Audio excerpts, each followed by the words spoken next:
नमस्कार दोस्तों, डेट है आज की 7 जनवरी 2023 और स्वागत है आपका एडिटोरियल डिस्कशन में। आज देखो टोटल 3 इश्यूज हम डिस्कस करेंगे। एक इशू हम उठाएंगे द हिंदू से, क्राइसिस इन इंटरनेशनल लॉ से संबंधित। इसके अलावा बाकी जो 2 आर्टिकल्स हम डिस्कस करेंगे ना, वो अलग अलग न्यूज़पेपर से एक प्रकार से कंपाइल्ड होंगे। जैसे देखो, यूजीसी ने अपना एक ड्राफ्ट डॉक्यूमेंट रिलीज किया है, किस लिए? फॉरेन यूनिवर्सिटीज हमारे देश में आकर यहां पर कैंपसेस ओपन करें, इससे संबंधित। पहले भी यूजीसी ने ट्राई किया था, लेकिन इतनी फॉरेन यूनिवर्सिटीज हमारे देश में नहीं आई। अब उन्होंने टर्म्स को बिल्कुल ही आसान बना दिया है, जानेंगे कैसे। और लास्ट आर्टिकल हम डिस्कस करेंगे टूरिज्म से संबंधित। कोविड-19 के बाद देखो टूरिज्म की जो इंडस्ट्री है वो फिर से इमर्ज हो रही है, बूस्ट हो रही है। काफी सारी अपॉर्चुनिटीज यहां पर हैं इंडिया के पास में रोजगार के ज्यादा अवसर पैदा करने के लिए, लेकिन चैलेंजेस भी हैं। डिस्कस करेंगे डिटेल से। डिस्कशन हम स्टार्ट करें उससे पहले कोट देख लीजिए जिस पर क्वेश्चन पूछा जा सकता है। Human approach can solve insurmountable problems where all other measures have failed. Human approach कौन सी अप्रोच होती है, पहले बताइए। ह्यूमन अप्रोच मतलब वो अप्रोच जिसमें काइंडनेस शो की जाती है, कंपैशन शो किया जाता है। और इनसरमाउंटेबल प्रॉब्लम्स का क्या मतलब होता है? मतलब प्रॉब्लम इतनी बड़ी है जिनको एड्रेस करना आसान नहीं है। जैसे देखो क्लाइमेट चेंज मान लीजिए, टेररिज्म मान लीजिए, कॉलोनिज्म पहले था। मतलब ये सारी जो प्रॉब्लम्स हैं, ऐसी प्रॉब्लम्स हैं जिनको एड्रेस करना इतना आसान नहीं है, लेकिन ह्यूमन अप्रोच से इन प्रॉब्लम्स को दूर किया जा सकता है। अब इस पर यूपीएससी ऐसे भी पूछ सकती है, और एथिक्स में भी ये कोट या तो आप इस्तेमाल कर सकते हो या फिर एथिक्स में भी इस पे क्वेश्चन पूछा जा सकता है। थोड़ा सा मैं आपको इस कोट के बारे में बताता हूं। देखो, आज तक वर्ल्ड में जो बड़ी बड़ी समस्याएं रही हैं, पहले जैसे अपार्थाइड था, मान लीजिए साउथ अफ्रीका में, आपको याद होगा रंग भेद की नीति फॉलो की जाती थी। कॉलोनिज्म मान लीजिए, यूरोपियन कंट्रीज ने एशिया, अफ्रीका, लैटिन अमेरिका, इन कॉन्टिनेंट्स के कितने देशों को गुलाम बनाया था अपने फायदे के लिए, इनको लूटा था। इवन भारत 200 सालों तक गुलाम रहा। स्लेवरी मान लीजिए, किस प्रकार से स्लेव्स बनाए जाते थे, उनसे घर का और दूसरा काम करवाया जाता था। ये सब प्रॉब्लम्स खत्म हुई। क्यों? क्योंकि देखो समय के अनुसार ह्यूमन अप्रोच को फॉलो किया गया, मानवता को ऊपर रखा गया, काइंडनेस शो की गई, कंपैशन शो किया गया, तभी ये सारी जो बुराइयां हैं ना वो खत्म हुई। आज भी देखो इसी प्रकार की अप्रोच की जरूरत है। अगर रशिया ह्यूमन अप्रोच को फॉलो करता, हालांकि देखो डिबेट हो सकती है रशिया ने वार क्यों स्टार्ट किया, हम फिलहाल आईआर में नहीं जा रहे हैं, एथिक्स तक सीमित हैं। अगर दोनों देशों के द्वारा ह्यूमन अप्रोच को फॉलो किया जाता तो रशिया और यूक्रेन के बीच युद्ध नहीं होता। अगर डिप्लोमेसी को ऊपर रखा जाता वायलेंस के, तो शायद युद्ध नहीं होता। तो मतलब ह्यूमन अप्रोच ऐसी अप्रोच है जो बड़ी बड़ी प्रॉब्लम्स को एड्रेस करने में मददगार साबित हो सकती है। जब कोई अप्रोच काम ना आए तो ह्यूमन अप्रोच काम आती है। मैं आपको एक जबरदस्त एग्जांपल देता हूं। देखो, आज न्यूज़पेपर में पढ़ रहा था, सीजेआई जस्टिस चंद्रचूड़, खबर यह थी ये अपनी डॉटर्स को सुप्रीम कोर्ट में लेके आए, उन्हें अपना वर्क प्लेस दिखाने के लिए। तो देखो, बाद में जब मैंने ये खबर पढ़ी, पहले तो अच्छा लगा कि वो अपनी बेटियों को लेके आए, लेकिन जब डिटेल से खबर पड़ी ना, उनकी जो बेटियां हैं वो डिफरेंटली एबल्ड हैं और वो अडोप्टेड हैं। मतलब जब Chandrachud, justice Chandrachud Allahabad high court के चीफ जस्टिस थे ना, तो उन्होंने 2 डॉटर्स को अडोप्ट किया था और डिफरेंटली एबल्ड हैं दोनों। अब आप एक बार सोच के देखिए, मतलब मैंने अपने आसपास या फिर न्यूज़पेपर में ऐसा कोई एग्जाम्पल नहीं देखा कि डिफरेंटली एबल्ड लोगों को किसी ने अडोप्ट किया हो, बच्चों को किसी ने अडोप्ट किया हो। बहुत सारे केयर सेंटर्स हम देखते हैं, उनके बारे में सुनते हैं, लोग बहुत अच्छा अच्छा काम करते हैं, लेकिन डिफरेंटली एबल्ड चाइल्ड्स को अडोप्ट करना, ये वास्तव में बहुत बड़ा एग्जाम्पल सेट करने वाली बात है। ये जो एग्जाम्पल है इंक्लूसिवनेस को शो करता है, ये जो एग्जाम्पल है ह्यूमन अप्रोच को शो करता है। तो जब एथिक्स में आप कुछ ह्यूमन अप्रोच के बारे में लिखो, कंपैशन के बारे में लिखो, इंक्लूसिवनेस के बारे में लिखो, तो सीजीआई चंद्रचूड़ का नाम आप दे सकते हो इस मामले में, ये एग्जाम्पल देते हुए। समझ गए? तो ये हमने एग्जाम्पल डिस्कस किया। अब हम डिस्कशन स्टार्ट करते हैं। और first important article is related to tourism. आप देखो जीएस पेपर 3 के इस टॉपिक से आर्टिकल को रिलेट कर सकते हो। क्या कंटेस्ट है? देखो, जब कोविड-19 की महामारी आई थी ना, तो हम सब ने देखा एयरपोर्ट्स पूरी तरह से बंद, फ्लाइट्स पर बैन, खतरा था कोरोना वायरस हमारे देश में ना आ जाए। उसके बाद होटल्स ऑलमोस्ट ठप। मतलब देखो, जिस सेक्टर पर सबसे ज्यादा मार पड़ी थी ना कोविड-19 की, वो था टूरिज्म सेक्टर। लेकिन अच्छी बात यह है, अब टूरिज्म सेक्टर ने एक बार फिर से हमारे देश की इकोनॉमी में अच्छा कंट्रीब्यूट करना स्टार्ट कर दिया है। आजकल क्या देखा जा रहा है, फ्लाइट्स की बुकिंग काफी महंगी हो रही है। क्यों? सर्जिंग लगती है ना, जिस चीज की ज्यादा डिमांड हो वो चीज महंगी हो जाती है, तो फ्लाइट्स की टिकट्स की डिमांड ज्यादा है, महंगी टिकट्स मिल रही हैं। होटल्स की बुकिंग फुल चल रही है, एयरपोर्ट पर बहुत ज्यादा भीड़ देखने को मिल रही है। मैं बताता हूं, मैंने काम से गया था पुणे पिछले दिनों। हुआ क्या, देखो इतना टाइम तो दिल्ली से पुणे की फ्लाइट में नहीं लगा जितना कि एयरपोर्ट में सिक्योरिटी क्लियरेंस में लग गया। ऑलमोस्ट 1.5 घंटे लग गए थे सिक्योरिटी क्लियरेंस में, सुबह सुबह का समय था तब भी। मतलब अच्छी चीज है देश के लिए। देखो इतने लोग टूरिज्म के लिए जा रहे हैं या फिर दूसरे काम के लिए जा रहे हैं, बहुत अच्छी चीज है। और देखो इस आर्टिकल में हम डिस्कस करेंगे क्या अपॉर्चुनिटीज हैं, क्या चैलेंजेस हैं जिनको एड्रेस करना जरूरी है। क्योंकि देखो G20 का समिट है इस साल इंडिया में होगा, आपको पता है बहुत सारे फॉरेन डिग्निटरीज इंडिया में आएंगे। देखो जब गेस्ट हमारे घर में आते हैं ना तो क्या होता है, नई चादरें निकाली जाती हैं बेड पे, नए बर्तन निकाले जाते हैं, पूरी कोशिश की जाती है कि गेस्ट पर अच्छा इंप्रेशन जाए। तो फॉरेन डिग्निटरीज हमारे देश में आएंगे G20 के समिट के लिए, उनके सामने एक अच्छी इमेज प्रेजेंट करना जरूरी है ताकि वो एक अच्छा मैसेज अपने अपने देशों में लेके जाएं कि इंडिया एक जबरदस्त देश है, टूरिज्म के लिए यहां पे विजिट करना चाहिए। कुछ डेटा हम देखते हैं जो कि देखो आंसर राइटिंग में आप इस्तेमाल कर सकते हो। 2019 में देखो टूरिज्म तीसरे नंबर पे वो सेक्टर था जिसने सबसे ज्यादा फॉरेन एक्सचेंज अर्न किया। देखो 2018 में टूरिज्म सेक्टर ने हमारे देश की इकोनॉमी में कितना कंट्रीब्यूट किया, 28.9 बिलियन। लेकिन प्रोजेक्शन ये है कि 2028 आते आते टूरिज्म जो है वो देश की इकोनॉमी में कंट्रीब्यूट करेगा $50.9 बिलियन। 2020 में टूरिज्म सेक्टर ने 39 मिलियन जॉब्स को जनरेट किया। प्रोजेक्शन ये है 2029 आते आते टूरिज्म सेक्टर हमारे देश में 53 मिलियन जॉब्स जनरेट करेगा। देखो टूरिज्म सेक्टर के कंपोनेंट्स की हम बात करें, इसके बाद थोड़ा डेटा हम डिस्कस कर रहे हैं ना, तो बेसिक डेटा हमने डिस्कस कर लिया, अब कंपोनेंट्स की बात करते हैं। टूरिज्म सेक्टर में ना ये सारे कंपोनेंट्स आते हैं। एकोमोडेशन, टूरिस्ट रुकेंगे कहां पे, होटल्स में, मोटल्स में, कैंप्स में, होम स्टेज, गेस्ट हाउस, ये सब चीजें। ट्रांसपोर्टेशन में क्या आएगा, सब फ्लाइट्स, रेलवेज, रोड्स, ये सब आता है। अट्रैक्शंस में टूरिस्ट कहां पे विजिट करेंगे, या तो देखो वो जो अच्छी ज्योग्राफिकल लोकेशंस है वहां पे जाएंगे जैसे माउंटेन्स में या फिर बीच पर, या फिर वो कुछ बढ़िया कल्चरल चीजें देखने जाएंगे जैसे मोन्यूमेंट्स हैं, तो ये सब आते हैं अट्रैक्शंस में। ट्रैवल एजेंट में आते हैं जैसे देखो वो लोग जो ट्रैवल इंश्योरेंस प्रोवाइड करते हैं, वो लोग जो कार हायरिंग की सर्विस प्रोवाइड करते हैं, ये सब लोग। उसके बाद हैं टूर ऑपरेटर्स जैसे देखो मेक माई ट्रिप जैसे लोग हैं जो ओवरऑल पैकेज देते हैं, सब कुछ इंक्लूड है, आप हमें पैसे दीजिए हम आपको जबरदस्त एक्सपीरियंस देंगे। तो ये है टूरिज्म के कंपोनेंट्स। अब हम बात करते हैं टूरिज्म सेक्टर की इंपॉर्टेंस क्या है, जबरदस्त इंपॉर्टेंस है। जैसे देखिए सबसे पहले कल्चरल एक्सचेंज। टूरिस्ट हमारे देश में आते हैं, उन्हें पता लगता है कि इंडिया का कल्चर कितना जबरदस्त है, अच्छी यादें लेके जाते हैं, अपने देश में जाएंगे, बताएंगे। विजिट करना है तो इंडिया में विजिट करो भैया, बहुत जबरदस्त देश है, इंडिया की सॉफ्ट पावर इंक्रीज होती है। नेक्स्ट है इकोनॉमिक बेनिफिट्स। अब देखो जब टूरिस्ट देश में आएंगे कुछ ना कुछ खर्चा तो करेंगे ना, खाएंगे पिएंगे उड़ाएंगे पैसे, तो इससे क्या होगा, लोकल लोगों को जॉब्स मिलेंगे, इकोनॉमिक एक्टिविटीज ज्यादा होंगी। इसके बाद नेक्स्ट है प्रिजर्वेशन ऑफ कल्चरल हेरिटेज। देखो टूरिज्म के चलते कई बार ना हमारी जो लोकल कल्चरल हेरिटेज है ना उसका भी रखरखाव अच्छे से हो जाता है। जैसे देखो जब मैं मध्य प्रदेश में गया था, खजुराहो टेम्पल्स में गया था, इतना मतलब और भी बहुत सारे जो मोन्यूमेंट्स हैं, टेम्पल्स हैं, उनका रखरखाव बहुत अच्छे से होता है। जिसके पीछे भी देखो, चलो मंदिर तो छोड़ दीजिए, वहां तो लोग श्रद्धा अर्पित करने जाते हैं, और दूसरे जो मोन्यूमेंट्स हैं ऐतिहासिक, उन पे लोग विजिट करते हैं, तो टूरिज्म अच्छा चलता है, मतलब उसकी वजह से ना उनका रखरखाव अच्छे से हो जाता है। इसके बाद नेक्स्ट है इन्वायरमेंटल बेनिफिट्स। इन्वायरमेंटल बेनिफिट्स में चीजें देखो ये आती हैं, अब नेशनल पार्क्स हैं, वाइल्ड लाइफ सेंचुरीज हैं, वहां पे भी लोग विजिट करते हैं। इसी के चलते उन नेशनल पार्क्स का, माउंटेन्स का और कोस्टल एरियाज का भी रखरखाव कई बार अच्छे से हो जाता है। नेक्स्ट है सोशल बेनिफिट्स। सोशल बेनिफिट्स में देखो वही चीजें आती हैं कि जब टूरिस्ट ज्यादा जाते हैं तो वहां पे जो मोन्यूमेंट्स हैं, दूसरी चीजें हैं, आसपास जो लोग रहते हैं उनको जॉब मिलती है, उनका काम धंधा चलता है, तो सोशल बेनिफिट्स भी काफी होते हैं टूरिज्म की वजह से।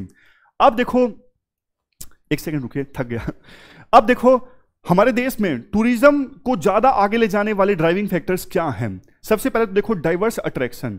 इंडिया की जो ज्योग्राफी है ना, बहुत ज्यादा डाइवर्स है।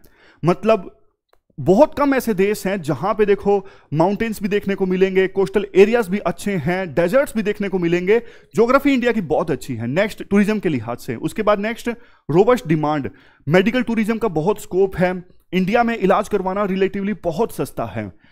उसके बाद नेक्स्ट है अट्रैक्टिव अपॉर्चुनिटीज।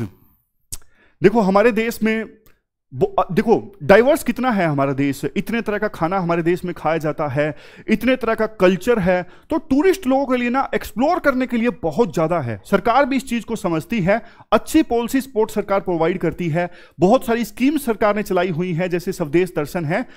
आगे आर्टिकल में हम डिस्कस भी करेंगे कि सरकार ने कौन सी स्कीम से चलाई हुई है टूरिज्म को प्रमोट करने के लिए। लेकिन पहले हम डिस्कस करते हैं चैलेंजेस। सबसे पहले है अवेयरनेस। हमारे देश में ना उतनी अवेयरनेस नहीं है। बहुत सारी देखो टूरिस्ट डेस्टिनेशंस तो ऐसी हैं जहां पर बहुत लोग विजिट करते हैं, लेकिन ना कई इतनी अच्छी अच्छी टूरिस्ट डेस्टिनेशंस है वहां पे लोग नहीं जाते।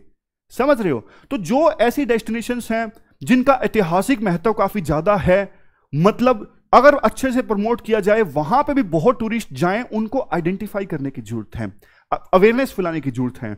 नेक्स्ट है सेफ्टी एंड सिक्योरिटी इश्यूज। देखो ये तो सबसे ऊपर आता है। अगर कोई टूरिस्ट इंडिया में सेफ ही नहीं फील करेगा तो क्यों आएगा? सच बात नहीं है। मुंबई में, पुणे में बहुत मतलब सेफ्टी अच्छी है रात को भी, लेकिन दिल्ली में सेफ्टी इशू बहुत ज्यादा है। उसी प्रकार से टीयर 2 सिटीज में हमारे देश में ना सेफ्टी संबंधित प्रॉब्लम्स हैं। अगर देखो आप कंपेयर करोगे ना यूरोप की सिटीज से, आप इटली की सिटीज देखिए, फ्रांस की अच्छी सिटीज देखिए, वहां पे रात को इतनी सेफ आप फील करोगे, मतलब वो हैपनिंग प्लेसेस हैं। इस तरफ सरकार को ध्यान देना चाहिए। उसके बाद नेक्स्ट है lack of human resource. Train professionals की कमी है, स्किल देने की आवश्यकता है। नेक्स्ट है अनसस्टेनेबल टूरिज्म। ये देखो इसलिए क्योंकि बहुत सारी, जैसे अब देखो पहाड़ों में आप देखोगे, जैसे नए साल का मौका था, पूरा जाम लग गया। मैंने एक न्यूज पढ़ी, नए साल के मौके पर मनाली में 2 घंटे का जाम। मतलब देखो इतने इतने टूरिस्ट जब जाएंगे तो लोकल जगह जो है वो तो ऑलमोस्ट तबाह हो जाएगी। तो ना टूरिज्म जो है ना अनसस्टेनेबल नहीं होना चाहिए। टूरिस्ट की वजह से ऐसा नहीं कि जो लोकल इन्वायरमेंट है, लोकल इकोलॉजी है, वही नष्ट हो जाए, नहीं, ऐसा नहीं होना चाहिए। नेक्स्ट है लैक ऑफ कनेक्टिविटी। कनेक्टिविटी की तरफ देखो बहुत ध्यान दिया जा सकता है। अभी भी कई जगह ऐसी हैं जहां पे फ्लाइट्स नहीं चलती, रेल लाइन अच्छे से नहीं है वहां पे, तो टूरिस्ट उन जगहों पर जा नहीं पाते। Pollution and climate control. देखो पोल्यूशन की वजह से बहुत सारे जो मोन्यूमेंट्स हैं उन पर नेगेटिव इंपैक्ट पड़ रहा है, जैसे ताजमहल है जिसका रंग पीला पड़ रहा है। इस तरफ ध्यान देने की जरूरत है। इसके बाद है वीजा प्रोसेस। वीजा प्रोसेस अभी भी कुछ देशों के लिए तो देखो वीजा ऑन अराइवल है, लेकिन अभी भी ज्यादातर देशों के लिए वीजा ऑन अराइवल नहीं है। वीजा प्रोसेस अभी भी कॉम्प्लेक्स है, जिसे सिंप्लीफाई किया जा सकता है। मैं सॉल्यूशन भी साथ के साथ बता रहा हूं, क्योंकि आगे सॉल्यूशन आएंगे तो आप आसानी से मतलब सीधा पॉइंट देख के ही समझ जाओगे क्यों सॉल्यूशन है, प्रॉब्लम क्या थी। नेक्स्ट है करेंसी फ्लक्चुएशंस। हमारे देश की करेंसी का ना फ्लक्चुएशन बहुत होता है। कभी रुपये 80 पे आ गया, फिर उसके बाद थोड़े दिनों बाद 75 पे आ गया, फिर थोड़े दिनों बाद 70 पे आ गया। होता क्या है इससे कि जो मेक माई ट्रिप जैसे टूर ऑपरेटर्स है ना, जो पैकेज प्रोवाइड करते हैं, उनके लिए ना कई बार चीजें बहुत महंगी हो जाती हैं। जब करेंसी की वैल्यू कम थी तब उन्होंने पैकेज दिया, लेकिन 3 महीने बाद जब पैकेज को इंप्लीमेंट करने की बारी आई तो रुपये की वैल्यू कम हो गई डॉलर के मुकाबले में, तो इनको लॉस हो जाता है। ये भी एक दिक्कत है। ये स्कीम्स हैं जो सरकार के द्वारा प्रोवाइड की जाती हैं। Swadesh Darshan scheme, draft national tourism policy 2022, Dekho Apna Desh initiative, Ek Bharat Shreshtha Bharat, Nidhi 2.0, national integrated database of hospitality industry, और सबसे लास्ट में incredible India tourist facilitator and incredible India tourist guide certification programme. अब वे फॉरवर्ड की बारी आती है। अब देखो प्रॉब्लम्स डिस्कस की थी ना, तो वे फॉरवर्ड आप आसानी से लिख सकते हो, यानी सॉल्यूशन आप आसानी से लिख सकते हो। Focusing on safety and security. Safety and security provide करना मस्ट है। इसके लिए टूरिज्म पुलिस को डिप्लॉय किया जा सकता है, अच्छे से सिक्योरिटी प्रोटोकॉल्स को ड्रा करने की आवश्यकता है, सेफ ट्रेवल प्रैक्टिसेस को इंप्लीमेंट करने की आवश्यकता है। Tourism infrastructure development. इंफ्रास्ट्रक्चर में आप अच्छा खासा डेवलप करो, मतलब जहां पे अच्छे रोड्स नहीं है, रोड्स डेवलप करो, मतलब अच्छी टूरिस्ट डेस्टिनेशंस के आसपास, एयरपोर्ट्स की कैपेसिटी इंक्रीज करो, होटल्स, ये सब चीजें। सस्टेनेबल टूरिज्म, देखो ये इंश्योर करने के लिए कि एक ही जगह पे सारे टूरिस्ट ना चले जाएं, ज्यादातर आप कुछ लिमिट लगा सकते हो कि इतने टूरिस्ट जा सकते हैं। ऑफ सीजन को भी प्रमोट किया जाए, होता क्या है आमतौर पे, जैसे देखो गर्मियों में लोग माउंटेन्स में जाते हैं और गर्मियों में ही आप कोस्टल एरियाज में देखोगे नहीं कोई जाएगा, सर्दियों में जाते हैं। तो जहां पे देखो जिस सीजन में कोई नहीं जाता है वहां पे भी कुछ ऐसा कर सकते हो कि टूरिस्ट जाने लगे, ऑफ सीजन को प्रमोट करो। इसके बाद नेक्स्ट है वीजा सिंप्लीफिकेशन। वीजा प्रोसेस को आप आसान कर दो, ज्यादा देशों के लिए आप वीजा ऑन अराइवल की फैसिलिटी कर दो, ऑनलाइन वीजा आसानी से मिल जाए, ऐसा कुछ आप स्टार्ट कर दो ताकि जो टूरिस्ट इंडिया में आना चाहते हैं उनके लिए वीजा मिलना बिल्कुल आसान हो। कल्चरल सेंसिटिविटी प्रोग्राम, मतलब देखो टूरिस्ट इंडिया में आते हैं, कुछ कई बार ऐसा कर देते हैं जो लोकल प्रैक्टिसेस के अगेंस्ट होता है। तो जब टूरिस्ट इंडिया में आए ना, उनको सेंसिटाइज करने के लिए एक उनको थोड़ा सा डॉक्यूमेंट दे दो कि भैया लोकल कल्चर ऐसा है, ये चीज लोकल कल्चर के हिसाब से अच्छी मानी जाती है और अगर आप ये करोगे तो अच्छा नहीं माना जाएगा इस चीज को। जैसे मंदिरों में जाते हैं, सिंपल सी चीज है, हमें आप सबको पता है जूते उतार के जाना पड़ता है अंदर। ये सिर्फ एग्जांपल मैं आपको दे रहा हूं कि कल्चरल सेंसिटिविटी का ध्यान रखें टूरिस्ट। इसके लिए जब वो इंडिया में आए तो छोटा सा डॉक्यूमेंट 3-4 पेज का उन्हें दिया जा सकता है। Next, creating a unified tourism portal. एक पोर्टल बना दो जिसपे सारी इंफॉर्मेशन हो, जो टूरिज्म से संबंधित सारी इंफॉर्मेशन, गाइड कहां कहां विजिट किया जा सकता है, हर एक चीज। और कुछ ऐसी लोकेशंस जो अट्रैक्टिव है जहां पे टूरिस्ट नहीं जाते, उनको ज्यादा अच्छे से प्रमोट किया जा सकता है। ये लास्ट में वे फॉरवर्ड है। इतने तरह के टूरिज्म हमारे देश में हो सकते हैं जहां सरकार अच्छे से जिनको प्रमोट कर सकती है, जैसे rural tourism, pilgrimage tourism, eco tourism, adventure tourism, medical tourism, heritage tourism, luxury tourism. इन सबको एक्सप्लेन करने की जरूरत नहीं है, नाम से ही जाहिर है यहां पर भी सरकार को बहुत कुछ करने की आवश्यकता है। तो यह पूरा आर्टिकल हमने डिस्कस किया, किससे संबंधित? टूरिज्म से संबंधित। इसके बाद देखो दूसरा जो इंपॉर्टेंट आर्टिकल है वो यूजीसी के ड्राफ्ट रेगुलेशंस से संबंधित है। आप जीएस पेपर 2 के इस टॉपिक से आर्टिकल को रिलेट कर सकते हो। क्या कंटेक्स्ट है? देखो यूजीसी ने ना हाल ही में ड्राफ्ट रेगुलेशन प्रेजेंट किए। अगर फॉरेन यूनिवर्सिटीज इंडिया में आके ब्रांच ओपन करना चाहती है ना, तो उनके लिए क्या फैसिलिटीज होंगी, क्या रूल्स होंगे, बस वो सब कुछ चीजें शामिल की गई हैं इन ड्राफ्ट में। सरकार चाहती है कि ज्यादा से ज्यादा यूनिवर्सिटीज, फॉरेन यूनिवर्सिटीज, लेकिन सरकार चाहती है अच्छी यूनिवर्सिटीज आए, इसलिए लिमिट भी रखी गई है। जो टॉप 500 यूनिवर्सिटीज हैं वो आके इंडिया में ब्रांच ओपन कर सकती हैं। अब देखो ये जो इशू है ना, काफी बार टकराव का इशू भी बनता है। कुछ लोगों को यह भी मानना है कि फॉरेन यूनिवर्सिटीज को इंडिया में नहीं आना चाहिए, कुछ लोग मानते हैं कि अच्छी चीज है, इसका फायदा होगा। तो अब जानते हैं, पहले देखो ड्राफ्ट की बात करते हैं कि ड्राफ्ट में क्या कुछ बोला गया है। देखो फॉरेन यूनिवर्सिटीज इंडिया में आएंगी ना, अपने हिसाब से वो प्रोफेसर्स को सैलरी दे सकती हैं। मतलब आमतौर पे देखो जो यूनिवर्सिटीज है ना, इवन जिनको स्टेट जो गवर्नमेंट है वो रेगुलेट करती है, उन स्टेट के अंडर आती हैं, वहां पे देखो सैलरी स्ट्रक्चर फिक्स होता है। लेकिन अब देखो ये यूनिवर्सिटीज भारत में आएंगी, ज्यादा सैलरी देंगी, नुकसान क्या होगा? नुकसान देखो ये होगा, जो हमारी पब्लिक यूनिवर्सिटीज में अच्छे प्रोफेसर्स हैं ना, उनको ले जाएंगी। समझ रहे हो? जैसे देखो अभी क्या होता है, कोचिंग इंस्टीट्यूट्स के बीच में टीचर्स को पोच किया जाता है, उसी प्रकार से प्रोफेसर्स को भी फॉरेन यूनिवर्सिटीज ले जाएंगी अपनी ब्रांचेस में पढ़ाने के लिए। प्राइवेट यूनिवर्सिटीज ऑलरेडी ऐसा गेम खेलती हैं, तो फॉरेन यूनिवर्सिटीज आएंगी तो ये काम ज्यादा होने लगेंगे। उसके बाद देखो फॉरेन यूनिवर्सिटीज को ना इन ड्राफ्ट रेगुलेशंस में आजादी दी गई है कि आप अपने हिसाब से सिलेबस डिफाइन कर सकते हो, लेकिन वो देश के नेशनल इंटरेस्ट के अगेंस्ट नहीं होना चाहिए। अब देखो बात तो सही है, ऐसा नहीं कि फॉरेन यूनिवर्सिटीज इंडिया में आके अपनी ब्रांच ओपन करें और कुछ ऐसा पढ़ाया जा रहा है बच्चों को जो देश के इंटरेस्ट के अगेंस्ट हो। लेकिन देखो दिक्कत तब आ जाती है कि जो फॉरेन यूनिवर्सिटीज है ना, वो अपने प्रोफेसर्स को आजादी देती हैं। आप अपने हिसाब से सिलेबस डिफाइन कीजिए, आप क्या पढ़ाना चाहते हो।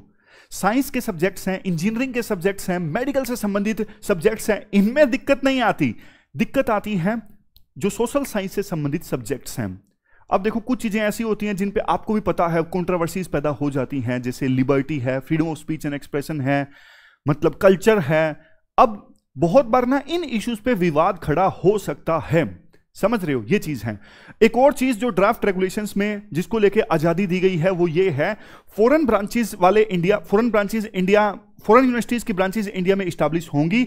यहां से जो प्रॉफिट पैदा होगा ना, वो प्रॉफिट वापस अपनी पेरेंट ब्रांचेस को भेजा जा सकता है। जैसे ऑक्सफोर्ड यूनिवर्सिटी है, वो अपनी ब्रांच इंडिया में ओपन करती है, ऑक्सफोर्ड यूनिवर्सिटी की ब्रांच इंडिया में जो पैसा कमाएगी ना, वो पैसा भेजा जा सकता है वापस पेरेंट ब्रांच को इंग्लैंड में।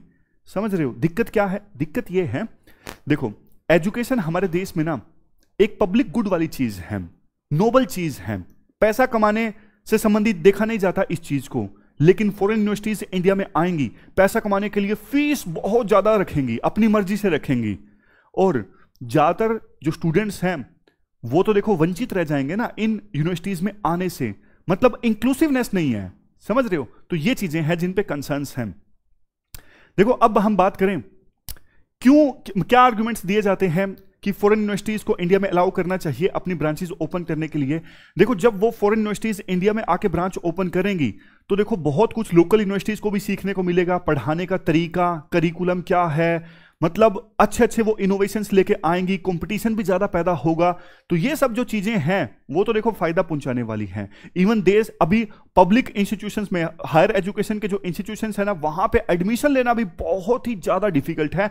अब फॉरेन यूनिवर्सिटीज की ब्रांचेस ओपन होंगी तो ज्यादा सीट्स होंगी ना स्टूडेंट्स के लिए, ये भी फायदा होगा, समझ गए? तो ये सारे एडवांटेजेस हैं, स्टूडेंट्स को ज्यादा सीट्स मिलेंगी, वर्ल्ड क्लास पढ़ाने का तरीका, करिकुलम, टेक्नोलॉजी, ये सब हमारे देश में आएगी, R&D और ज्यादा अच्छे से हो सकेगी क्योंकि कंपटीशन पैदा होगा। अब कौन से आर्गुमेंट्स दिए जाते हैं विरोध में? चैलेंजेस क्या क्या हैं? चैलेंजेस की देखो थोड़ी तो हमने शुरुआत में भी बात की थी कि फीस ज्यादा होगी तो बहुत कम स्टूडेंट्स पढ़ पाएंगे, और अगर मतलब सैलरी अपनी मर्जी से जब ये ब्रांचेस दे सकेंगी फॉरेन यूनिवर्सिटीज की, तो हमारी पब्लिक यूनिवर्सिटीज में जो अच्छे प्रोफेसर्स हैं उनको पोच कर ले जाएंगे। और सिलेबस पे पाबंदी सिर्फ इतनी है कि सिलेबस नेशनल इंटरेस्ट के अगेंस्ट नहीं होना चाहिए। तो फिर देखो क्वेश्चन ये उठता है, लिमिट कहां आएगी? समझ रहे हो? और सरकार ने देखो ये कहा है कि हम टॉप 500 यूनिवर्सिटीज को आने देंगे। अब देखो पहले 100 यूनिवर्सिटीज में नहीं आएगा तो क्या गारंटी है कि अब टॉप 500 वाली यूनिवर्सिटीज जो हैं वो यहां पे आएंगी? और देखो एक और चीज, अभी ना आपने एक चीज आपको बताऊं, यूएसए की बहुत सारी यूनिवर्सिटीज ने अपने कैंपस दूसरे देशों में ओपन किए हैं, जैसे चाइना में, गल्फ कंट्रीज में। लेकिन देखो वो ना कैंपस इसलिए सक्सेसफुल हुए हैं क्योंकि लोकल गवर्नमेंट ने ना इंफ्रा प्रोवाइड किया है। लेकिन ना इन ड्राफ्ट रेगुलेशंस में सरकार ने कहा है कि भैया अपना इंफ्रा का तुम खुद ही जुगाड़ करो, हम आपको इंफ्रास्ट्रक्चर वगैरह कुछ नहीं देंगे। तो ना फॉरेन यूनिवर्सिटीज के लिए ना इंसेंटिव नहीं होगा ज्यादा। जो मैंने पिछली बात बोली, क्या गारंटी है कि अब टॉप 500 यूनिवर्सिटीज इंडिया में आएंगी, अपना कैंपस ओपन करेंगी? समझ रहे हो? तो ये भी एक चैलेंज है। लास्ट में देखो ये कहा जाता है फिर से कंक्लूजन में कि एजुकेशन जो है वो एक नोबल काज है। देखो जो भी ड्राफ्ट रेगुलेशंस प्रेजेंट किए गए हैं ना, वो अच्छे के लिए ही प्रेजेंट किए गए हैं। इससे सबसे ज्यादा एजुकेशन सेक्टर को फायदा होना चाहिए। ऐसा नहीं कि जैसे कोचिंग इंस्टीट्यूट हमेशा पैसे के पीछे भागते हैं, वो फॉरेन ब्रांचेस भी उनका एक ही उद्देश्य बन जाए कि ज्यादा से ज्यादा पैसा कैसा कमाया जाए, और देश के जो इंटरेस्ट हैं, एजुकेशन के जो इंटरेस्ट हैं, वो पीछे रह जाएं। ऐसा नहीं होना चाहिए। तो ये हमने पूरा आर्टिकल डिस्कस किया यूजीसी के ड्राफ्ट रेगुलेशंस से संबंधित। इसके बाद देखो लास्ट जो आर्टिकल है वो इंटरनेशनल लॉ से संबंधित है। राइटर कहते हैं जो इंटरनेशनल लॉ है अभी क्राइसिस में है। आप जीएस पेपर सेकंड के इस टॉपिक से आर्टिकल को रिलेट कर सकते हो। देखो आर्टिकल में मेन तो 3-4 पॉइंट्स निकल के आते हैं, मतलब 3-4 एग्जांपल मेनली राइटर देते हैं क्यों इंटरनेशनल लॉ जो है अभी क्राइसिस में है। शुरुआत में देखो एक कोट है जिसको आप इस्तेमाल कर सकते हो। ऐसे में कोट है प्रोफेसर हिलरी चार्ल्सवर्थ का। ये अभी इंटरनेशनल कोर्ट ऑफ जस्टिस में जज हैं। इन्होंने एक बार ना इंटरनेशनल लॉ को बोला था डिसिप्लिन ऑफ क्राइसिस। राइटर कहते हैं इनका जो कोर्ट है ना आज भी रेलेवेंट है। रेलेवेंट कैसे हैं आप देखिए। देखो रशिया ने यूक्रेन के ऊपर अटैक कर दिया, क्या यूएन ने इजाजत दी थी रशिया को? बिल्कुल भी नहीं। यूएन चार्टर का एक प्रकार से उल्लंघन किया गया रशिया के द्वारा। क्या कोई एक्शन लेने वाला है? नहीं है। देखो यूएन चार्टर बना था, यूएन कब बना? 1945 में। किस उद्देश्य से बना? इस उद्देश्य के साथ बना कि वर्ल्ड को थर्ड वर्ल्ड वार से बचाया जा सके। थर्ड वर्ल्ड वार तो देखो नहीं हुआ, लेकिन इंटरस्टेट वार कितने ज्यादा हो गए आपको भी पता है। अभी रशिया यूक्रेन वार चल रहा है, इवन इंडिया के ही इतने ज्यादा युद्ध हो गए, पाकिस्तान के साथ, चाइना के साथ, इजराइल के युद्ध हुए, मतलब अनेकों वार हुए हैं वर्ल्ड में। क्यों हुए? क्योंकि देखो यूएन चार्टर को फॉलो नहीं किया जाता, इंटरनेशनल लॉ को फॉलो नहीं किया जाता। इवन यूएस ने लीबिया के ऊपर अटैक कर दिया, इराक के ऊपर अटैक कर दिया। क्या यूएन की इजाजत ली गई थी? नहीं। देखो इंटरनेशनल लॉ से मतलब सिर्फ यूएन नहीं है, और कोई भी इंटरनेशनल कन्वेंशन है, इंटरनेशनल रूल है, कोई भी बॉडी है, सब आते हैं इंटरनेशनल लॉ में। बात यह है कि इनको ना फॉलो नहीं किया जा रहा है। जैसे देखो जब ना यूएसएसआर का डिसइंटीग्रेशन हुआ 1990-91 में, उसके बाद देखो वर्ल्ड जो था ना वो यूनिपोलर बन गया।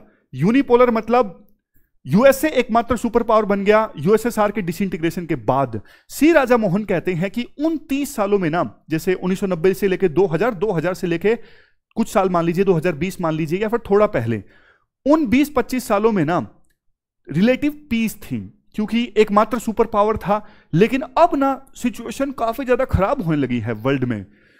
चाइना अपने आप को एक्सपेंड करता जा रहा है, रशिया आपको पता है क्या कर रहा है। तो ऐसी सिचुएशन में ना इंटरनेशनल लॉज का वायलेशन और भी ज्यादा होगा, समझ रहे हो। जैसे देखो राइटर ये कहते हैं जो चाइना और रशिया है ना, ये तो पहले भी इंटरनेशनल लॉ को ज्यादा रिस्पेक्ट नहीं करते। जैसे परमानेंट कोर्ट ऑफ आर्बिट्रेशन का वर्डिक्ट आया था, फिलीपींस और चाइना के बीच में विवाद था, जो वर्डिक्ट आया चाइना ने उसे मानने से इंकार कर दिया। चाइना कहता है हम किसी इस प्रकार के कोर्ट के फैसले को नहीं मानते। जबकि देखो बांग्लादेश और इंडिया के बीच भी मैरीटाइम डिस्प्यूट था, और लेकिन जब परमानेंट कोर्ट ऑफ आर्बिट्रेशन का वर्डिक्ट आया ना, तो इंडिया ने उस वर्डिक्ट को मान लिया। यह फर्क है इंडिया और चाइना के बीच में। तो देखो बात यह है, इवन यूएसए का एग्जांपल दिया जाता है। यूएसए किस प्रकार से आज के समय में, पहले देखो यूएसए डब्ल्यूटीओ को लेकर आने वाले देशों में शामिल था। उस समय यूएसए को फायदा होता था डब्ल्यूटीओ से। आज यूएसए को पता है कि डब्ल्यूटीओ से मुझे कोई फायदा नहीं हो रहा है। आज डब्ल्यूटीओ को इनइफेक्टिव बनाने में, इनइफेक्टिव क्यों बोल रहा हूं मैं, जैसे देखो डब्ल्यूटीओ का ना डिस्प्यूट सेटलमेंट मैकेनिज्म है, टोटल 7 मेंबर्स होने चाहिए, और मेंबर्स की संख्या ना अभी 3 भी नहीं है, शायद 2 होगी। मतलब यूएसए वैकेंसी फिल ही नहीं करने देता। जब देखो डिस्प्यूट सेटल मैकेनिज्म में बंदे ही नहीं होंगे, मेंबर्स ही नहीं होंगे, मतलब वैकेंसीज खाली पड़ी हैं ज्यादातर, तो कैसे ये डब्ल्यूटीओ की बॉडी एक्ट करेगी। और ये यूएसए के कारण, क्योंकि यूएसए आज के समय में चाहता ही नहीं कि डब्ल्यूटीओ जैसी बॉडी काम करे। मतलब ये है विभिन्न जो मेजर पावर्स है ना, उनका जो इंटरेस्ट है इंटरनेशनल लॉ में, वो एक प्रकार से खत्म सा हो गया है। सिचुएशन आने वाले समय में वैसी आएगी कि कोई रूल फॉलो नहीं करेगा, जिसकी लाठी उसी की भैंस, वैसी वाली सिचुएशन चलेगी। जो ज्यादा पावरफुल कंट्रीज हैं वो अपनी मनवाएंगे। ये सिचुएशन देखो वर्ल्ड पीस के लिए तो अच्छी नहीं है। देखो एक बेसिक चीज आपको बताता हूं, जैसे हमारा देश है, हमारे देश में ना लोग कानून को फॉलो करते हैं, इसलिए पीस रहती है। समझ रहे हो। आप बोलोगे सर पीस कहाँ, मतलब ऐसे जैसे नए साल पे खराब वाली घटना हुई, ऐसी घटनाएं होती रहती हैं। देखो ये एक्सेप्शंस हैं। ओवरऑल पूरे देश में आप देखोगे तो एक ऑर्डर मेंटेन है, लैंड ऑर्डर और पीस है। लेकिन देखो वो इसीलिए क्योंकि एक सेंट्रल गवर्नमेंट है, स्टेट लेवल पे स्टेट गवर्नमेंट है, संविधान है, कानून बने हुए हैं जिनको लोग फॉलो करते हो, पूरा सिस्टम चल रहा है। मतलब गवर्नमेंट है इसीलिए ना। लेकिन वर्ल्ड लेवल पे कोई ऐसी गवर्नमेंट नहीं है, यूएन गवर्नमेंट थोड़ी ना है। वर्ल्ड लेवल पे अगर कोई ऐसी गवर्नमेंट होती ना, तो वुड्रो विल्सन कहते हैं कि जू को जंगल को जू में तब्दील किया जा सकता है। जैसे देखो जंगल में तो सारे जानवर आपस में लड़ते हैं, बड़ा जानवर छोटे जानवर का शिकार करता है, लेकिन चिड़ियाघर में, जू में ऐसा नहीं होता ना। जू में ऐसा नहीं होता। जू में एनिमल्स को अलग अलग करके रखा जाता है, उनको खाना दिया जाता है। तो वर्ल्ड लेवल पे भी कोई गवर्नमेंट आ जाए ना, तो फिर विभिन्न देशों के बीच रिलेटिवली ज्यादा पीस रहेगी। वो तो देखो अब प्रैक्टिकल नहीं है, आइडियल चीज है बहुत ज्यादा। तो इंटरनेशनल लॉ को अच्छे से अगर विभिन्न देश पालन करें ना, तो रिलेटिव पीस रह सकती है। लेकिन दिक्कत ये है इंटरनेशनल लॉ अभी क्राइसिस में है, यही सच्चाई है। तो ये पूरा आर्टिकल हमने डिस्कस किया, इंटरनेशनल लॉ अभी क्राइसिस में है इस इशू से संबंधित। और हमारी आज की डिस्कशन में इतना ही है। Thank you very much for discussion.